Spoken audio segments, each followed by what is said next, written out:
దళితుడా దళితుడా భరతభూమి బిడ్డడా, ఆది భారతీయుడా, సింధు నది తీరాల్లో నగరాలు నిర్మించిన మొదటి నాగరికుడా, దళితుడా దళితుడా భరతభూమి బిడ్డడా. ఈరోజు ఆంధ్రప్రదేశ్ దళిత మహాసభ ఆవిర్భవించిన రోజు. భారతదేశంలోనే అత్యున్నతమైనటువంటి సామాజిక, సాంస్కృతిక, రాజకీయ సంస్థ, సంఘం, ఉద్యమం. ఆంధ్రప్రదేశ్ దళిత మహాసభకు ముందు, ఆంధ్రప్రదేశ్ దళిత మహాసభకు వెనక అని మనం ఆంధ్రుల చరిత్రను కానీ భారతదేశ చరిత్రను కానీ రాయొచ్చు.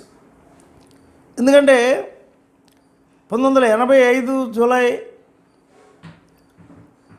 17వ తేదీన మనకు జరిగినటువంటి కారంచేడు ఉద్యమం తర్వాత ఆంధ్రదేశంలో ఉండేటటువంటి అనేక శక్తులు, అంబేద్కర్ యువజన సంఘాలు, దళిత ఉద్యమంలో పనిచేసేటటువంటి అనేకమైనటువంటి శక్తులన్నీ కలిసి ఆంధ్రప్రదేశ్ దళిత మహాసభ అనే ఉద్యమంగా ఏర్పడ్డారు. తెనాల్లో ఇది జరిగింది. తెనాల్లో పిల్లి విద్యాసాగరు, సమత, గుంటి సురేష్ ఇలాంటి యువజన కార్యకర్తలు, దళిత యువకులు, ఆలోచనాపరులు దీని ఆహ్వాన సంఘంగా ఏర్పడి ఈ మహోజ్వలమైనటువంటి మహాసంఘ నిర్మాణానికి మహాసభలు ఏర్పాటు చేశారు. ఈ సంఘం ఏర్పడిన తర్వాత దానికి ప్రణాళిక వచ్చిన తర్వాత ప్రణాళికలో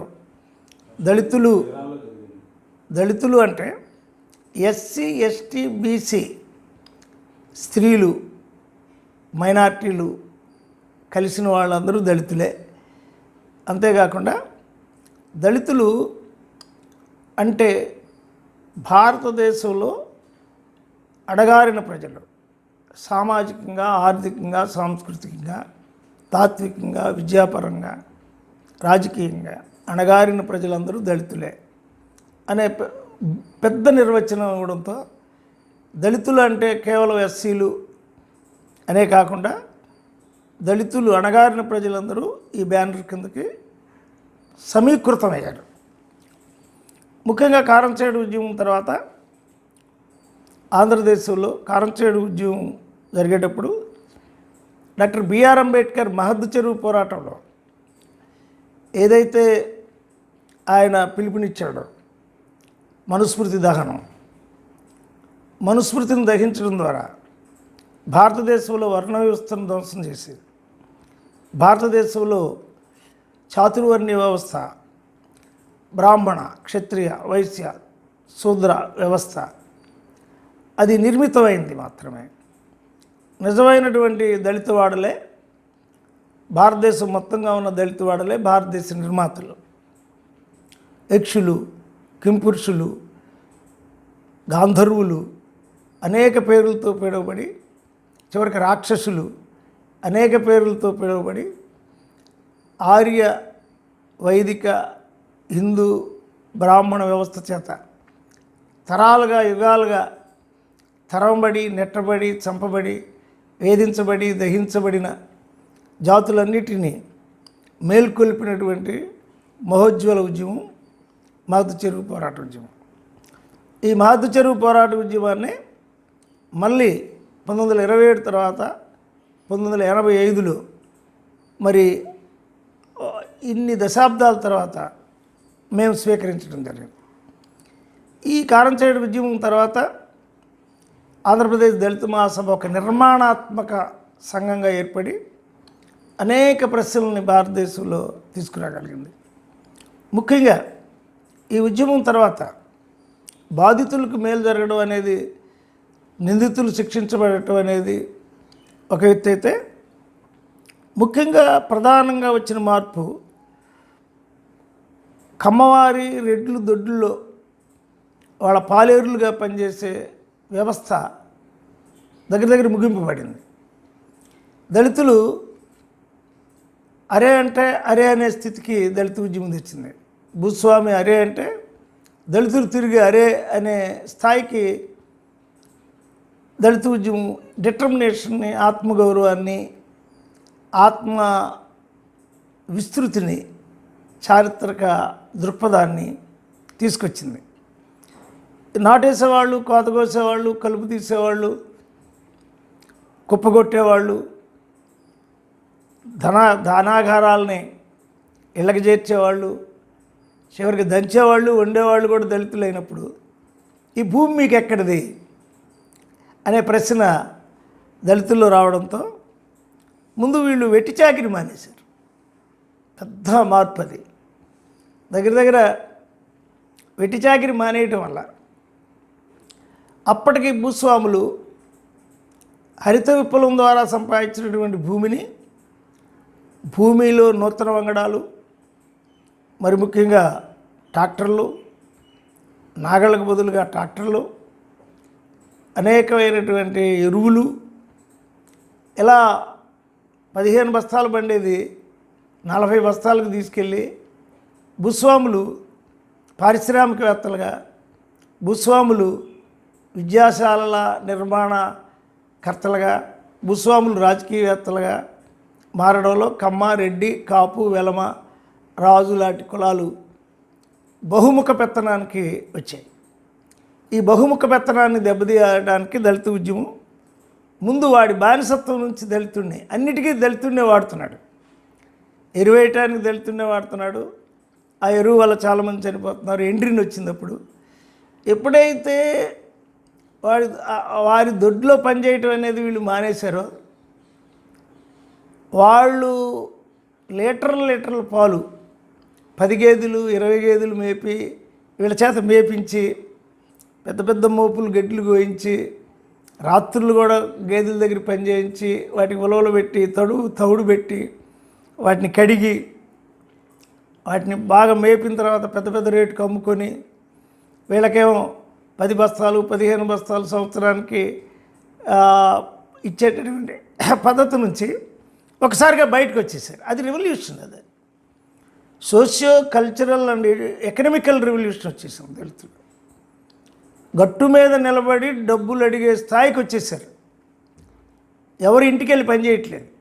అది నా దృష్టిలో ఆంధ్రప్రదేశ్ దళిత మహాసభ బహోజ్వలమైన ఉద్యమం. అంబేద్కర్ని గ్రామానికి చెప్పడం, ఉద్యమం మీటింగులు పెట్టడం, కమ్మ, రెడ్డి, కాపు కులాలే కాదు, వాళ్ళు భూస్వాములే కాదు, వాళ్ళ భూములన్నీ ఆక్యుపై చేసిన భూములే, దురాక్రమణ చేసిన భూములే, వాళ్ళు ఉత్పత్తి పరికరాలను కూడా వదకి వాడారు. వాళ్ళు రైతు కూలీల్ని వాళ్ళు వధిస్తూ వస్తున్నారు. ఇక వాళ్ళ దగ్గర వాళ్ళు మానవులు కాదు, మానవ చర్య వాళ్ళ దగ్గర లేదు. అందుకు మనం ఏం చేయాలంటే వాళ్ళ నుంచి ముందు విముక్తి చెందాలి. వాళ్ళ నుంచి మనం బయటికి రావాలి, స్వతంత్రమైనటువంటి జీవనానికి రావాలి అని దళిత మహాసభ పిలిపించింది. నిజానికి ఆ కారంచేడు 1985 నుంచి 91 దాకా యుద్ధం జరిగింది. చుండూరు జరిగే వరకు యుద్ధం జరిగింది. చుండూరు జరిగే మధ్యలో చాలా ఘటనలు జరిగినాయి. ఊరు నుంచి బయటికి రావడానికి వీళ్ళు చేసిన ప్రయత్నానికి చాలా ఘటనలు జరిగినాయి. వాటన్నిటిని ఎదుర్కొన్నాం. దళిత ఉద్యమం పటిష్టంగా ఉంది. నిజాయితీ కలిగినటువంటి నాయకులు, కార్యకర్తలు, జిల్లాకి నామవాచకాల పేర్లు చెప్పడం చాలా కష్టమైన విషయం. కానీ దళిత మహాసభ కార్యవర్గ సభ్యుడైన, దళిత మహాసభ జిల్లా కన్వీనర్ అయిన, అధ్యక్షుడైన చాలా ఫైటింగ్ నేచర్ ఉన్న వాళ్ళు వచ్చారు. దీంతో క్షీర విప్లవం దళితులకి ట్రాన్స్ఫర్ అయింది. ఫస్ట్ 85 నుంచి. అందుకే మేము కారంచేడులో ముందు 3 గేదెలు ఇప్పించాం. రక్తం ప్రవహించిన కాలనీలో పాలు ప్రవహించింది. అందరికీ 3 గేదెలు ఇప్పించాం. దగ్గర 400 కుటుంబాలుగా లెక్కించి 3 గేదెలు, 1200 గేదెలు, వాటికి గ్రాసు, వాటికి తవుడు, వాటికి పాల కేంద్రాలు రూపొందించాం. దీంతో దళితులు సొంతగా గేదెలు మేపుకోవాలనే స్ఫూర్తి వచ్చింది. అక్కడ కారంచేడు, చుండూరు ఉద్యమాల్లో వాళ్ళకి భూమి ఇప్పించాం.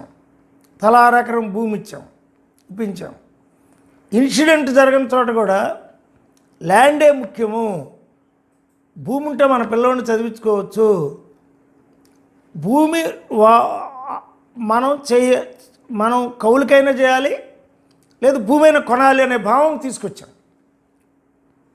దాంతో పెద్ద పెద్ద మోతుబరి ఊర్లో కూడా కారంచేడు, కుంకలమర్రు, స్వర్ణ, తిమ్మసముద్రం, జమ్ములపాలెం, వెంకటపాలెం, ఎలవర్రు, అమర్తలూరు అన్నీ పెద్ద పెద్ద మోతుబరి ఊరిలో కూడా దళితులు కౌలుకి ఇవ్వాల్సి వచ్చింది. వాళ్ళ దొడ్లో పనిచేసేవాళ్ళు లేడు, వాళ్ళకి పాలేరు లేడు, వాళ్ళకి చెప్తే అరే నువ్వు వెళ్ళి చేయరా అంటే వినేవాళ్ళు లేడు. ఎప్పుడైతే వాళ్ళు భూమి మీద పెత్తనాన్ని కౌలుదారుడికి ట్రాన్స్ఫర్ చేశాడు, వీడు పెత్తనదారుడిగా ఉన్నాడు, కౌలుకి దళితులు భూమి వేయటం ప్రారంభించారు. ఇది రెండో చేంజ్, పెద్ద చేంజ్. ఆంధ్రదేశంలో ఇవాళ కారంచేడు, చుండూరు ఉద్యమాల తర్వాత ఆంధ్రప్రదేశ్ దళిత మహాసభ ఏర్పడిన తర్వాత ప్రధానమైనటువంటి రెండు మార్పుల్లో ఒక మార్పు, మొదటొచ్చినటువంటి మార్పు, పాలేరుతనం మానేశారు, జీతగాళ్ళుగా మానేశారు. కూలి రోజులు ఉంచుకొని ఇచ్చే పద్ధతి మానేశారు. అప్పులు తీసుకొని వడ్డీలకి భూములు తాకట్టు పెట్టే పని మానేశారు. మురికి వస్త్రాలు వేసుకొని అంగవస్త్రంతోనే ఉండే పద్ధతి మానేశారు. ఆహార్యంలో మార్పు వచ్చింది, భాషలో మార్పు వచ్చింది. కౌలుదారుడు ఎప్పుడైతే అయ్యాడో రైతుకు ఉండేటటువంటి శిక్షణ వచ్చేసింది. డబ్బును ముగిలించి ముందే రైతుకు కట్టే పరిస్థితికి వచ్చేసాడు. దానికోసం బ్యార్నీలకు వెళ్ళటం, ఇతర గ్రామాలకు వెళ్ళి పనిచేసి డబ్బుకు సంపాదించి, ఆ సంపాదించిన డబ్బు 2 ఎకరాలు 3 ఎకరాలు కౌలుదారుడికి ముందే, భూస్వామికి, రైతుకి ముందే డబ్బు కట్టే పరిస్థితికి దళితులు వచ్చారు. అది పెద్ద చేంజ్. రూపాయి దాచిపెట్టుకునేటువంటి జాతులు పెద్ద చేంజ్. వడ్డీలు కట్టినటువంటి దశ నుంచి రైతుకు ముందు డబ్బు కట్టే దశకు వచ్చారు. కొట్టిన తర్వాత పంటలో రెండో పంట వరిలో వాళ్ళకి భాగం ఇవ్వటం, 35 బస్తాలు పండితే 20 బస్తాలు ఇచ్చేయటం, 40 బస్తాలు పంపితే 20-25 బస్తాలు ఇచ్చేయటం. రెండో పంట మినుము, రెండో పంట పెసర, రెండో పంట వేరుశనగ, రెండో పంట మన అనేకమైనటువంటి జొన్న, మొక్కజొన్న ఉంచుకోవడం ప్రారంభించారు వీళ్ళకి. అది రెండో పంట వీళ్ళకి. దాంతో ఆ రెండో పంటను డెవలప్ చేసి 20 బస్తాలు ఎలవర్రు, అమర్తలూరు, కొల్లిపర, తర్వాత దుగ్గిరాల మండలం, కృష్ణా జిల్లా దగ్గరికి వెళ్ళేటప్పటికి వీళ్ళు రెండో పంటని మినుముని 15 బస్తాల నుంచి 20 దాకా పండించే స్థితికి వచ్చేసారు. అంటే వ్యవసాయదారులు కదా, ఇప్పుడు దాకా వాళ్ళకి వ్యవసాయం చేశారు, ఇప్పుడు వీళ్ళు వ్యవసాయం చేశారు. దాంతో పిల్లల్ని చదివించుకోగలిగారు. ఈ మూడో చేంజ్ ఏంటంటే, ఆఫ్టర్ ఆంధ్రప్రదేశ్ దళిత మహాసభ వచ్చిన తర్వాత ఈస్ట్ గోదావరి, వెస్ట్ గోదావరి, శ్రీకాకుళం నుంచి చిత్తూరు వరకు, ఇటు కడప, కర్నూలు, అనంతపురం, వీటన్నిటిలో కూడా ఇంటికి BA, BTech చదివే వాళ్ళ సంఖ్య పెరిగిపోయింది. MA చదివేవాళ్ళు, PhDలు చదివేవాళ్ళు, సివిల్ కోచింగ్ సెంటర్స్కి వెళ్ళేవాళ్ళు, ఇతర దేశాల చదువులకు వెళ్ళేవాళ్ళు. స్వతంత్రత పెరిగింది.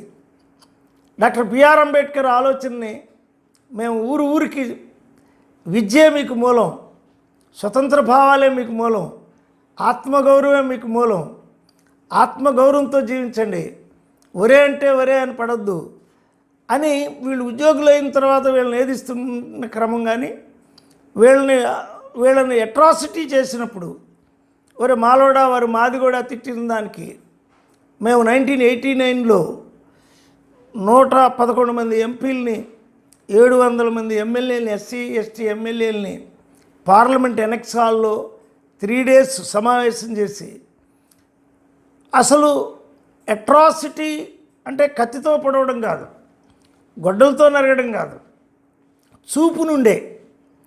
చూపు ఏదైతే ఉందో, కళ్ళతో చూస్తున్నావో, నీ ద్వేషపూరితమైన చూపు నుండే, నీ మాట నుండే, నీ వాక్కు నుండే, నీ బిహేవియర్కే శిక్ష పడాలి,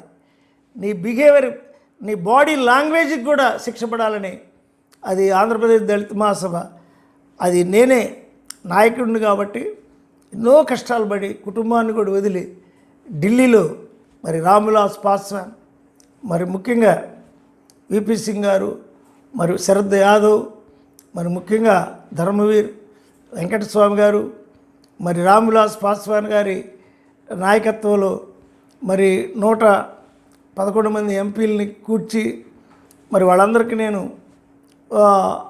ఈ కారంచేడు మూమెంట్లో ఎందుకు కుల శబ్దం పలికినా అక్కడ శిక్ష పడలేదు అని 1989 SC ST prevention of atrocity act పార్లమెంట్లో 3 రోజులు చర్చించబడి చూపు ద్వారా కానీ, మాట ద్వారా కానీ, కదలిక ద్వారా కానీ, బిహేవియర్ ద్వారా కానీ, అవినీతి పరంగా కానీ ఎలా దళితుడిని అవమానించిన, ఎస్సీ ఎస్టీలను అవమానించిన వాళ్ళకి నాన్ బెయిలబుల్ వారెంట్ వచ్చేటట్టుగా ఆంధ్రప్రదేశ్ దళిత మహాసభ తేగలిగింది. ఒక చట్టాన్ని, నేషనల్ జాతీయ చట్టాన్ని తెచ్చిన ఉద్యమం తక్కువ, ఒక జాతీయ చట్టాన్నే తీసుకురాగలిగాం. డాక్టర్ బిఆర్ అంబేద్కర్ 17 ఆర్టికల్ని ఇంప్రూవ్ చేసాం. ఆ చట్టం వచ్చిన తర్వాత దళితుల్లో ఆత్మగౌరవం మరింత పెరిగింది.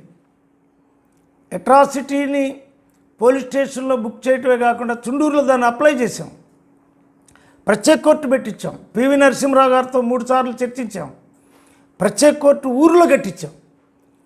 ఇవాళ 2008లో జరిగినటువంటి 12లో జరిగినటువంటి లక్ష్మీపేటలో కూడా ఊరిలో ప్రత్యేక కోర్టు కట్టించాం. ఊరిలో ఉన్న వాళ్ళందరికీ తలా 6 ఎకరం భూమి ఇప్పించాం. చనిపోయిన వాళ్ళందరి భార్యలకి ఉద్యోగాలు ఇప్పించాం.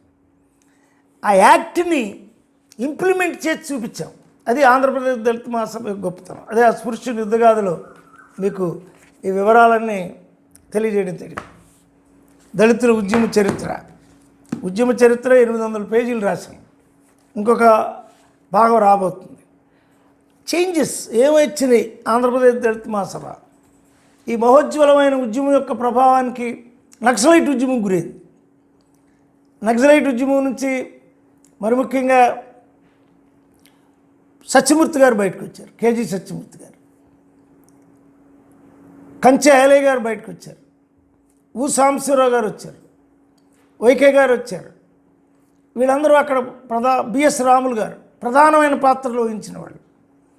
ఆంధ్రప్రదేశ్ దళిత మహాసభ ద్వారా వీళ్ళు క్యాస్ట్, కులం అనేదే ఈ దేశంలో ప్రధానమైన వైరుధ్యం. దీన్ని పరిష్కరించకుండా మీరు వర్గ పోరాటం చేయలేరు. కులాన్ని ఇంతకాలం కమ్యూనిస్టులు గుర్తించకపోవడం వల్లే కులం ఘనీభవించింది. కులం అనేది రెడ్డి, కమ్మ, రాజు పెత్తనాన్ని మీరు క్యాస్ట్ పేరుతో ప్రశ్నించకపోవడం వల్ల, వాళ్ళు మీకు చందాలు ఇవ్వడం వల్ల, చందాలు ఇవ్వడం ద్వారా రకరకాలుగా వాళ్ళు కులాన్ని నిలుపుకోగలిగారు.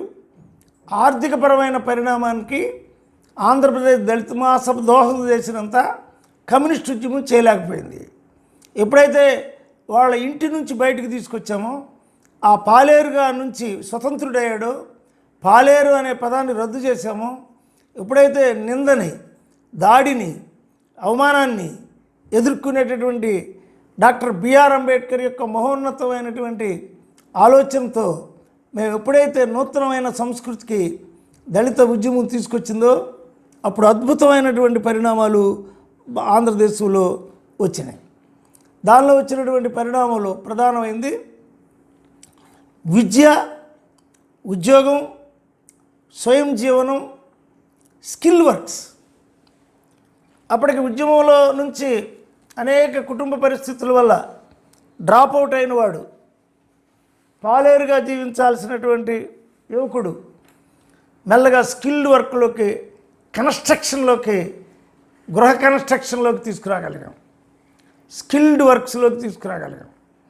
దాంతో పెయింటర్స్గా, మెషనరీస్గా, రాడ్ బెండింగ్ చేసేవాళ్ళుగా, తర్వాత మరి ముఖ్యంగా ఆంధ్రప్రదేశ్ దళిత మహాసభ తీసుకొచ్చిన మహోజ్వలమైంది ఒక భూస్వామి ఇంట్లోకి వెళ్ళి పెయింట్, ఒక మేస్త్రి పెయింట్ వేయగలిగే దశకు, వాళ్ళని పేరుతో పిలిచే దశకు, 500 నుంచి 700 వరకు తీసుకునే దశకు, రాడ్ బెండింగ్ మీద అధికారం, మరి కన్స్ట్రక్షన్లో ఉండే అన్ని ఏరియాస్ని దళిత యువకులు ఆక్యుపై చేశారు.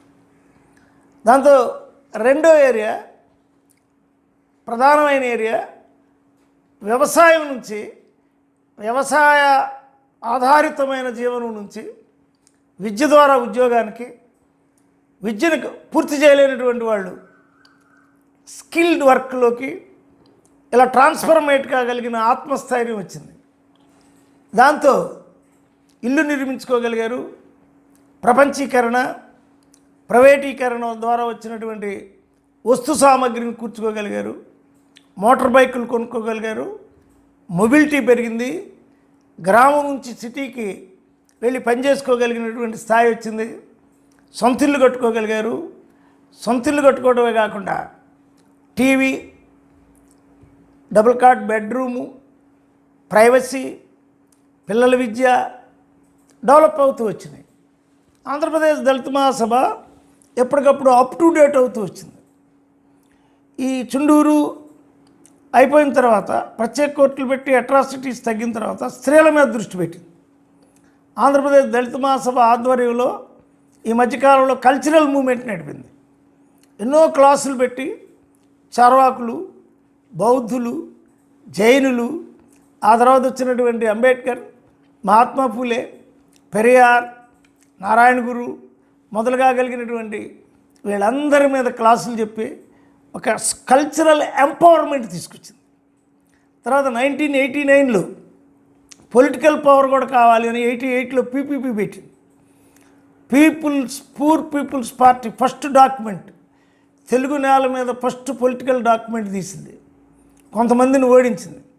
అందులో 1984లో కాన్సీరామ్ గారు బహుజన్ సమాజ్ పార్టీ పెట్టి ఆంధ్రప్రదేశ్ శాఖ తెరిచినప్పుడు డిస్ప్యూట్ వద్దని చెప్పి ఆ శాఖతో దళిత మహాసభ అలాగే ఉండి ఒక గ్రూప్, మేము ఒక టీముగా వెళ్ళి బీఎస్పీలో పనిచేసి కల్చరల్ ఇంపాక్ట్స్ బీఎస్పీలో తీసుకురావడం జరిగింది.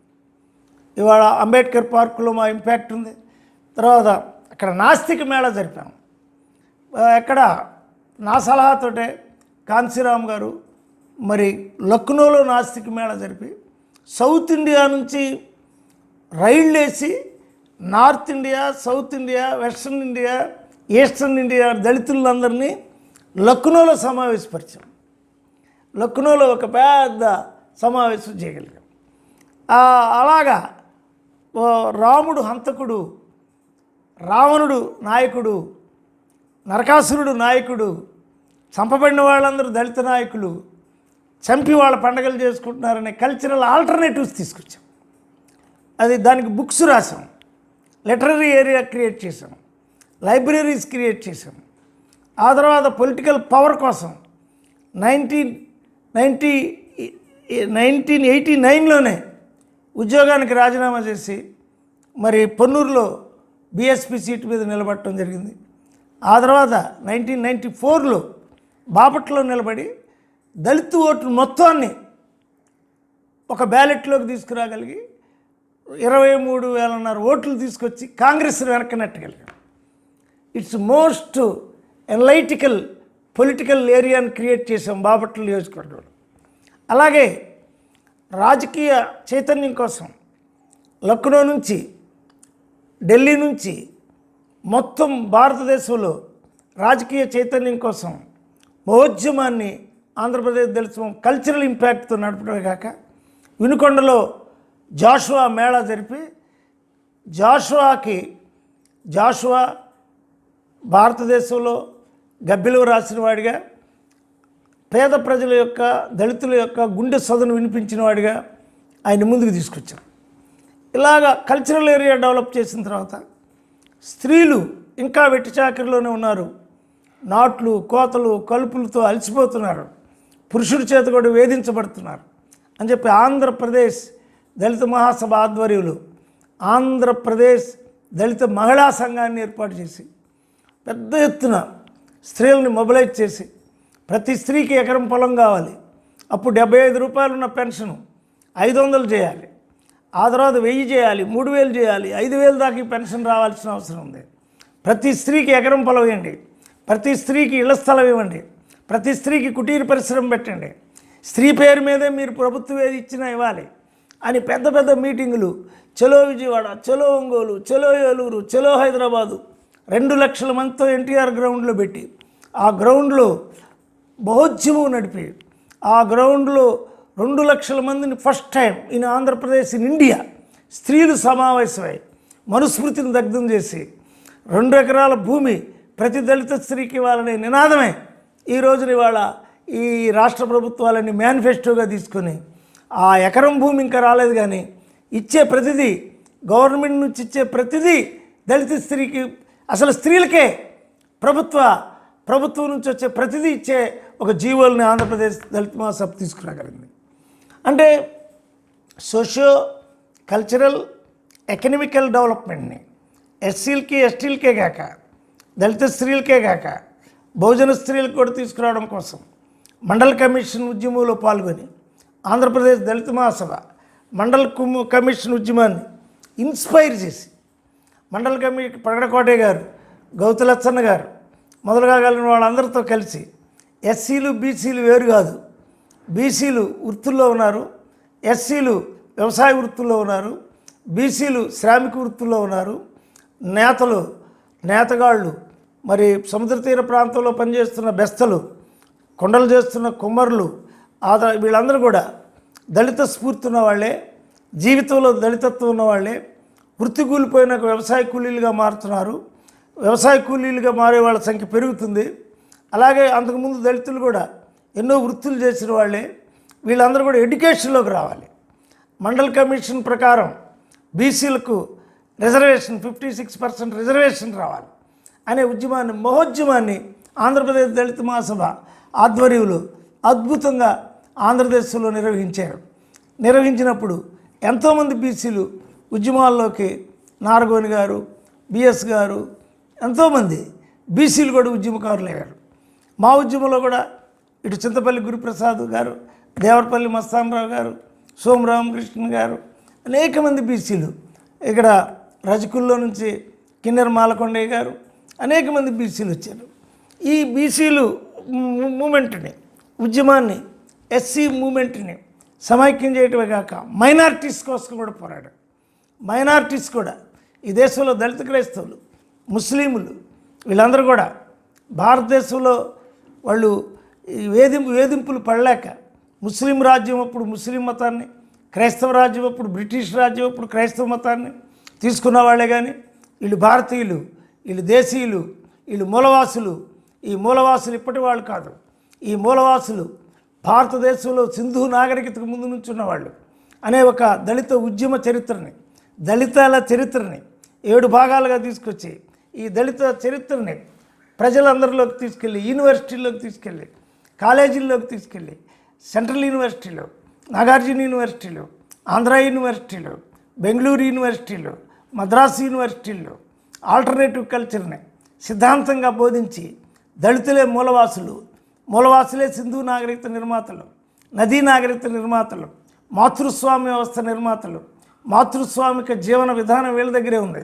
ప్రకృతిని కాపాడేది వీళ్ళే, చెట్టును పోషించేది వీళ్ళే, పుట్టను పోషించేది వీళ్ళే, అడవిలో వ్యవసాయం చేసింది వీళ్ళే, అడవి వృక్షాలన్నింటిలో నుంచి ఫలాలు తీసింది వీళ్ళే.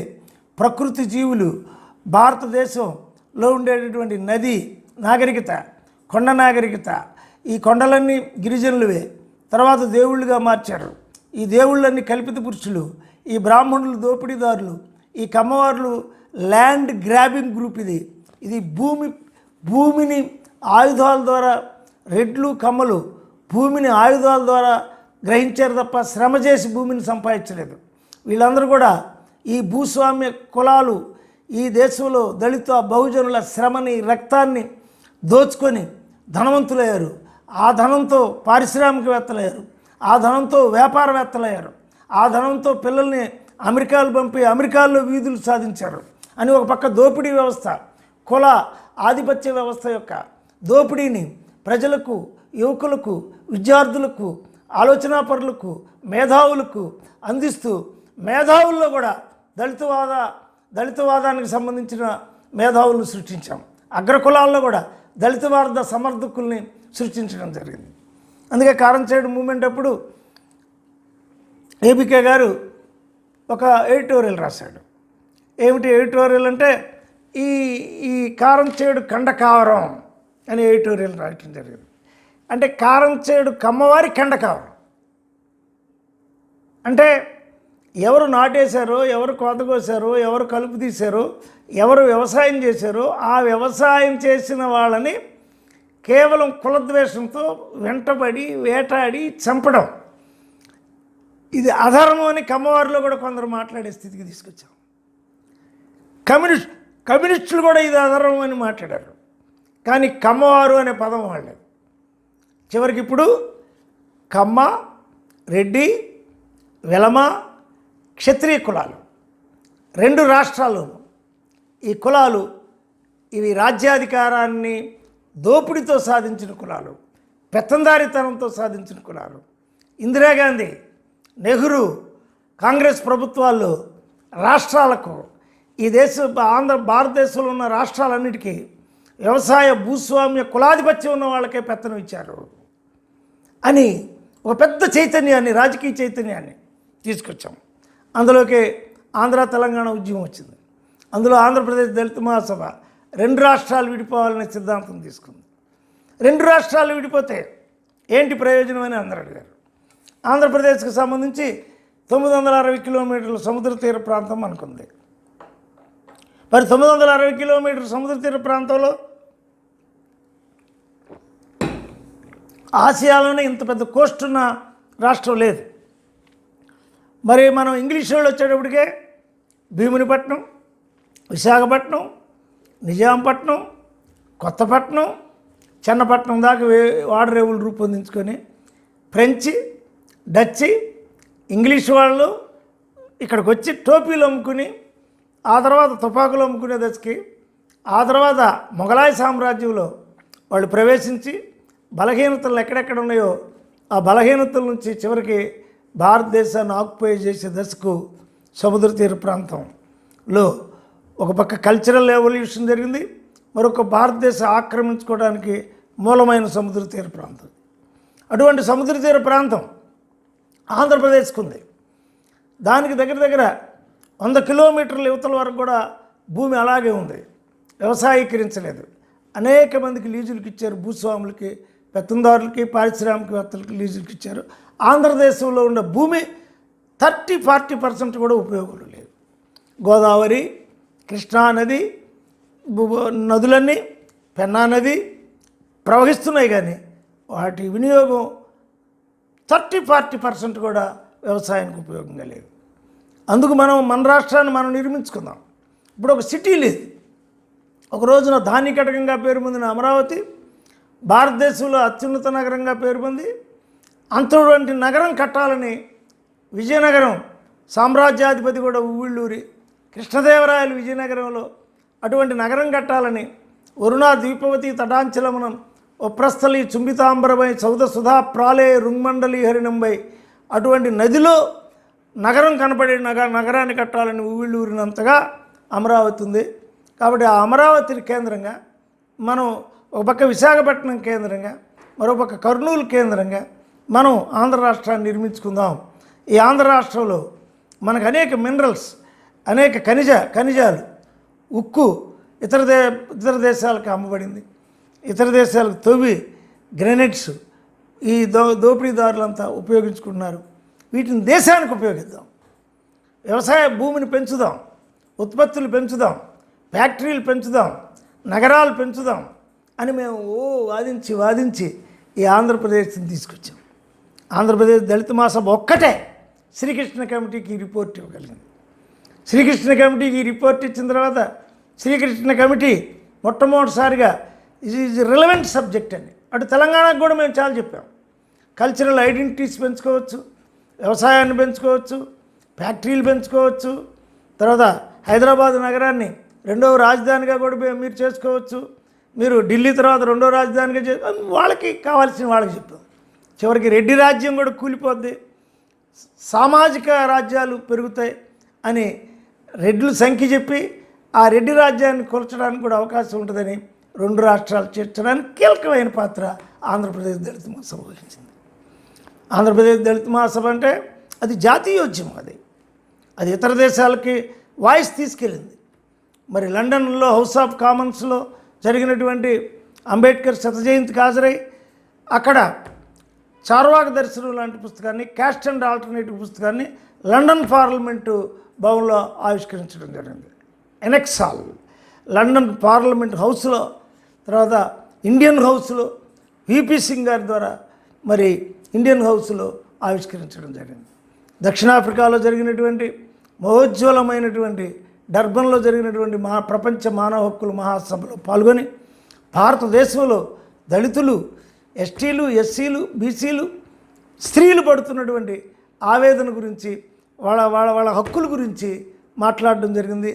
దానికి డాక్యుమెంట్ రిలీజ్ చేయడం జరిగింది. ప్రపంచ దేశాలన్నిటికీ కారంచేడు చుండూరులో జరిగిన 1989 SC ST prevention of atrocity యొక్క విలువని, తర్వాత ప్రత్యేక కోర్టు యొక్క విలువని, తర్వాత భూమి ఎందుకు ఇవ్వాలి, ఈ దేశంలో ఉన్న భూమి doctor BR Ambedkar land purchasing ద్వారా అయినా ప్రతి దళితులకి 50 సంవత్సరాలు, ఆయన 30 సంవత్సరాల లోపే జరగాలన్నాడు.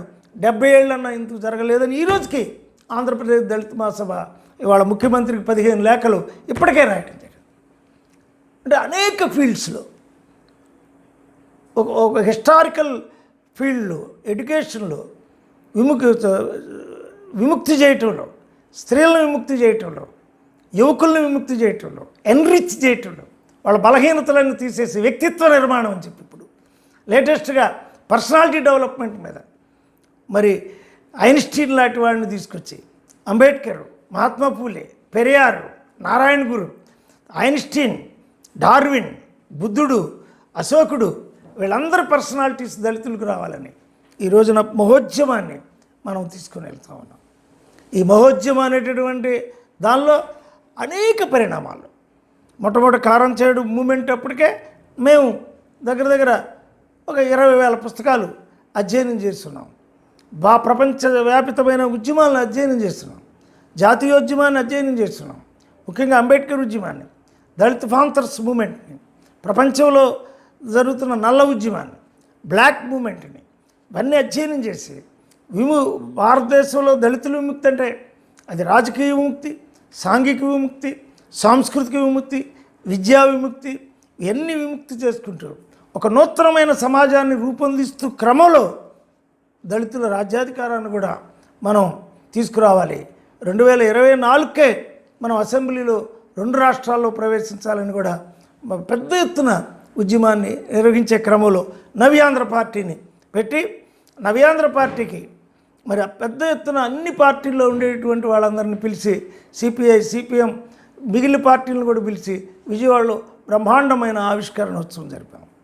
అంటే దళిత ఉద్యమం ఒక చాలా విస్తృతమైన ఉద్యమం. అది అర్థం చేసుకోవడానికి వాళ్ళన్ని యూనివర్సిటీలు ప్రయత్నం చేస్తున్నాయి. అన్ని యూనివర్సిటీలు, కొలంబియా యూనివర్సిటీలు, హార్వర్డ్ యూనివర్సిటీలు, జేఎన్యూ యూనివర్సిటీలు, అన్ని యూనివర్సిటీలో ఇవాళ రీసెర్చ్ జరుగుతుంది.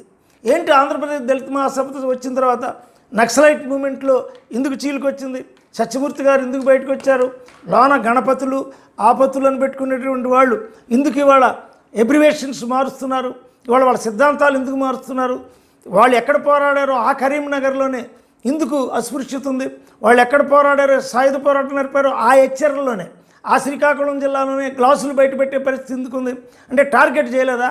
అస్పృశ్యత నిర్మూలన, కుల నిర్మూలన అనేది భారతదేశంలో ప్రధానమైనటువంటి అది ఉద్యమం అనేటటువంటిది నక్సలైట్ మూమెంట్ ఎందుకు విస్మరించిందని పెద్ద ఎత్తున రీసెర్చ్ జరుగుతుంది.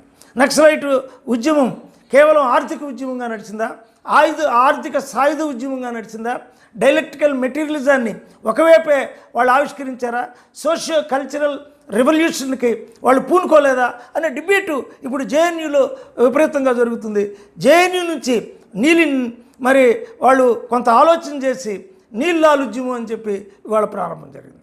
ఒక పక్క కొరేగ్రామ్ దగ్గర నుంచి మరొక పక్క అనేక దళిత ఉద్యమాల్లో ఒక తీవ్రమైనటువంటి ఆలోచన ఏమిటి, ఇన్ని వేల సంవత్సరాలు మనం ఎందుకు అణగదొక్కబడి ఉన్నాం, మనకు భూమి ఎందుకు లేదు, మనకు విద్య ఎందుకు లేదు, మనకు ఉపాధి ఎందుకు లేదు అని ఆలోచన. మరొక పక్క ఆంధ్రప్రదేశ్ దళిత మహాసభ ఇదిగో ఈ రిజర్వేషన్ని దెబ్బకొట్టడం కోసం మోడీ ప్రభుత్వం దాన్ని కార్పొరేటైజ్ చేస్తుంది, అదానీ గ్రూపులకి మరి ముఖ్యంగా అంబానీ గ్రూపులకి భారతదేశాన్ని అమ్మాలని చూస్తుంది. భారతదేశంలో అన్ని సంస్థలను మూసేయాలని చూస్తుంది. రైల్వేని మూసేయాలని ప్రయత్నం చేసింది. మరి ముఖ్యంగా రైల్వేలో ఎక్కువ మంది జగజ్జీవన్ రావు కాలంలో, అంబేద్కర్ కాలంలో ఎక్కువ మంది రిక్రూట్ అయిన దళితులు. అందుకే రైల్వే మీద కన్నేసింది. ఆ తర్వాత బిఎస్ఎన్ఎల్ మరి టెలిఫోన్స్ మీద కన్నేసింది. ఎక్కువ మంది దళితులు రిక్రూట్ అయ్యారు, ఎక్కువ మంది ఉద్యోగాలు చేస్తున్నారు. వాళ్ళని దెబ్బకొట్టడం కోసం హిందూ సామ్రాజ్యవాదం ఇలా వస్తుందని ఆంధ్రప్రదేశ్ దళిత మహాసభే దగ్గర 4-5 ఏళ్లుగా బ్రహ్మాండమైన మూమెంట్ని జాతీయ స్థాయిలో మూమెంట్ని తీసుకురావటమే కాక ఆధునిక భారతం అంబేద్కర్ చూపనే గ్రంథాన్ని కూడా ఇవాళ మోడీ పరిపాలన మీద ఫస్ట్ డాక్యుమెంట్ ఇన్ ఇండియా తీసుకొచ్చింది. అంతేకాదు మోడీ పాలనలో దళితులు ఎందుకు చంపబడుతున్నారు, ఆవు అనే దాన్ని ఎందుకు ముందుకు తీసుకొచ్చారు, ఆవు అనేటటువంటిది ఒక రోజున మీరందరూ నిషేధించినప్పుడు మీరు మొట్టమొదట ఈ గోవుని గోత్రము అనే పేరు ఎందుకు వచ్చింది, మీకు గోగ్రుడు అనే పేరు ఎందుకు వచ్చింది, గోమాంసం తినడం ద్వారానే మీరు బలం పొందారు. గోమాంసంతో గోవును వధించడంతో మీరు యజ్ఞయాగాలు నిర్వహించారు. మీరు యజ్ఞయాగాలన్నీ లో పశువుల్ని బలిచ్చారు. మీరు యజ్ఞయాగాల్లో చివరికి సునస్సేపుడిని మనిషిని కూడా బలిచ్చారు. ఇప్పుడు ఉత్తరప్రదేశ్లో ఎంటపడి దళితుల్ని ఆవును తింటున్నారనే పేరుతో వధిస్తున్నారు అని ఆంధ్రప్రదేశ్ దళిత మహాసభ నవ్యాంధ్ర పార్టీ భారతదేశంలో రేషనలిస్ట్ మూమెంట్ని మళ్ళీ తీసుకొచ్చింది. రేషనలిస్టిక్ ఎథిస్టిక్ థాట్స్ని ఎస్టాబ్లిష్ చేసింది. పెరియార్ రామస్వామిని, అంబేద్కర్ని, రిలిజియస్ హిందూయిజంలో ఉండే థాట్స్ని, కృష్ణుడు ఎలా వ్యభిచారో చెప్పింది, రాముడు ఎలా హంతకుడో చెప్పింది, పరశురాముడు ఎలా తల్లిని నరికాడో చెప్పింది, ఎలా ఈ హిందూ దేవుళ్ళందరూ కూడా హంతకులు ఎలాగో, దశావతారాలు ఎలా హంతకులు, ఆర్ఎస్ఎస్, బీజేపీ, విశ్వ హిందూ పరిషత్తు, బజరంగ దళ్ళు భారతదేశంలో దళితులపై, స్త్రీలపై ద్వేషంతో, బహుజనులపై ద్వేషంతో ఎలా హిందూ సామ్రాజ్యవాదాన్ని తీసుకురావాలో ఆంధ్రప్రదేశ్ దళిత మహాసభే మొట్టమొదటిసారిగా చెప్పింది, ఇప్పటికీ చెప్తుంది. ఆ అవగాహన ఇప్పుడు కమ్యూనిస్టులు మళ్ళీ ఆలోచిస్తున్నారు. వాళ్ళు ఒకవైపే పోరాడుతున్నారు, హిందూ సామ్రాజ్యవాదమే అంటున్నారు. కానీ అక్కడ క్యాస్ట్ డామినేషన్ ఉంది, రిజర్వేషన్ తొలగించాలనే భావం ఉంది, రాజ్యాంగాన్ని ధ్వంసం చేయాలనే భావం ఉంది, రాజ్యాంగ సూత్రాలను, ఆదర్శ సూత్రాలను, ఫండమెంటల్ రైట్స్ని భారతదేశంలో తీసివేసి రాజ్యాంగాన్ని పునర్నిర్మించి, రాజ్యాంగం అంటే మనుస్మృతి, పరాశర స్మృతి, యాజ్ఞవల్క్య స్మృతి, నారద స్మృతిని తీసుకొచ్చి మళ్ళీ స్త్రీలని గదుల్లోకి నెట్టి, మళ్ళీ స్త్రీలకి గుండులు చేసి, మళ్ళీ స్త్రీలని విధవరాలను చేసి, మళ్ళీ స్త్రీలని బయటికి రాకూడదని నియమాలను నియమించి, మళ్ళీ దళితుల్ని మళ్ళీ మూతికి ముత్త మొలక తాటి కట్టే స్థితికి తీసుకెళ్ళి చొకటి గుహల్లో నెట్టాలి అనే దుర్వ్యూహం నడుస్తుంది. కాబట్టి భారతదేశం అంతా దళితులు, బహుజనులు, మైనార్టీలు కలిసి ఎవరైతే హిందూ సామ్రాజ్యవాదానికి వ్యతిరేకంగా ఉన్నారో వాళ్ళందరూ ఐక్యశక్తిగా మహోన్నతమైన ఉద్యమాన్ని నడపాలని కూడా ఇవాళ ఆంధ్రప్రదేశ్ దళిత మహాసభ మహోన్నతమైన సాహిత్యాన్ని తీసుకొస్తూ ఉంది. ఇవాళ లిటరరీ మూమెంట్, హిందువులకి ఉన్న ప్రాణం లిటరరీ మూమెంట్. వాళ్ళు రామాయణం, భారతం, భాగవతం అన్నీ తిప్పి రాస్తూ వచ్చారు. అందుకే ఇవాళ మళ్ళీ అంబేద్కర్ని మళ్ళీ చదవాలి. ఇవాళ అంబేద్కర్ రిలిజియస్ హిందూయిజంని భారతదేశం అంతా తీసుకెళ్తున్నాం మేము. ఈ రోజున దళితుల చరిత్రలో అశ్వమేధ యాగం అంటే ఏంటి, సౌత్రామణి యజ్ఞం అంటే ఏమిటి, అసలు భారతదేశ చరిత్రలో అసలు నిజమైనటువంటి భారతదేశ సృష్టికర్తలు ఎవరు, అసలు పుస్తకాల అట్టల్లో కూడా మార్పు తీసుకొచ్చేసాం. అంబేద్కర్ని ముందుకు తీసుకొచ్చాం. అంబేద్కర్ గాంధీ, అంబేద్కర్ లోహియా, అంబేద్కర్ భారతదేశ చరిత్రని నూతన కోణంలో రచించారు. వాళ్ళ ఆంధ్రప్రదేశ్ దళిత మహాసభ అంటే సామాన్యమైంది కాదు. అది వాళ్ళ అన్ని యూనివర్సిటీల్లో ఆంధ్రప్రదేశ్ దళిత మహాసభల మీద రీసెర్చ్ జరుగుతుంది, ఇతర దేశాల యూనివర్సిటీలో జరుగుతుంది. What is contributions of literature.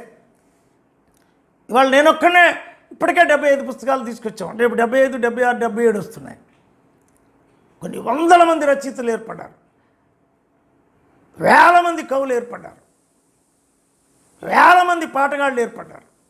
Gaddar గారు, వంగపండు ప్రసాద్ గారు, మాస్టర్జీ గారు, అందశ్రీ గారు అందరూ దళితుల మీద అనేక కోణాల్లో ఇవాళ పాట వినిపిస్తున్నారు. జేబీఎం బాలకృష్ణ గారు, వందల మంది, డప్పు ప్రకాష్, వేలాది మంది కవులు, రచయితలు, కళాకారులు, నాటకాలు,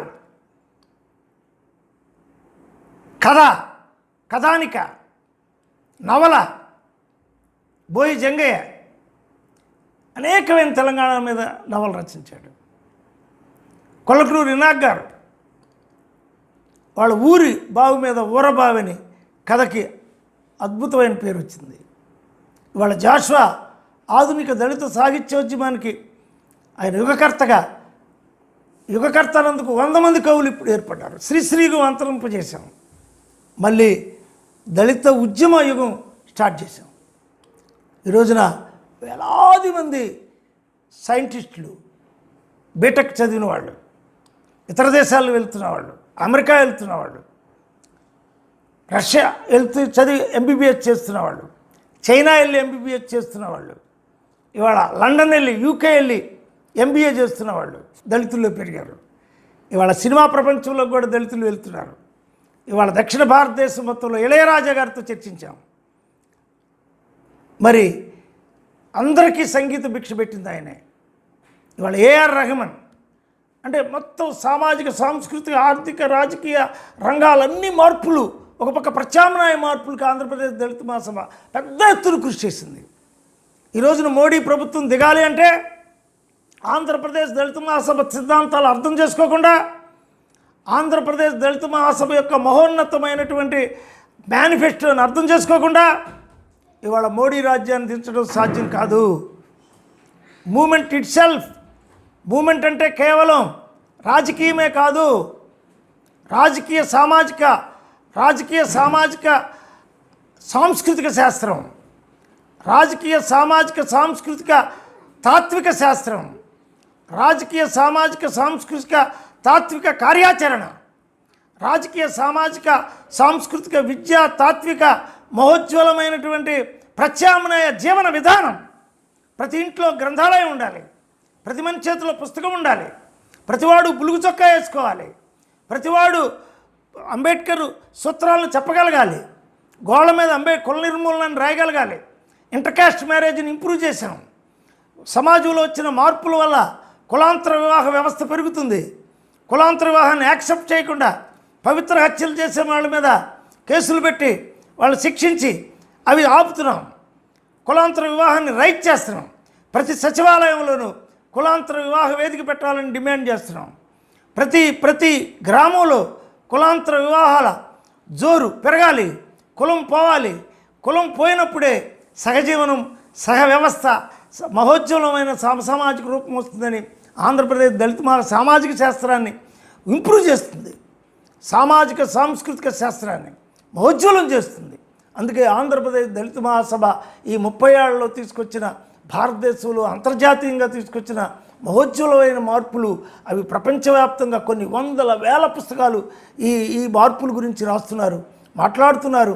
ఈ రోజున మీరందరూ కూడా తెలుసుకోని ఈ ముందుకెళ్ళి ఇప్పుడున్నటువంటి ప్రభుత్వాలని తప్పకుండా దించి దళిత బహుజన మైనార్టీ రాజ్యం అతి త్వరలో మనం రూపొందించుకోవడానికి, భారతదేశ వ్యాప్తంగా సెక్యులర్ రాజ్యాన్ని రూపొందించుకోవడానికి, బులుగు జెండా ఎర్రకోట మీద ఎగరటానికి మహోజ్వలమైనటువంటి భావ చైతన్యం, ఆచరణ చైతన్యం, వ్యక్తిత్వ చైతన్యం, ఆత్మగౌరవ చైతన్యం, నీతి, వ్యక్తిత్వం, ప్రజ్వలనం, అధ్యయనం, అవగాహన, పునర్జీవనం మొత్తం సూత్రాలని బౌద్ధ ఉద్యమం కంటే పెద్దదిగా ఆంధ్రప్రదేశ్ దళిత మహాసభ తీసుకొస్తూ ఉంది.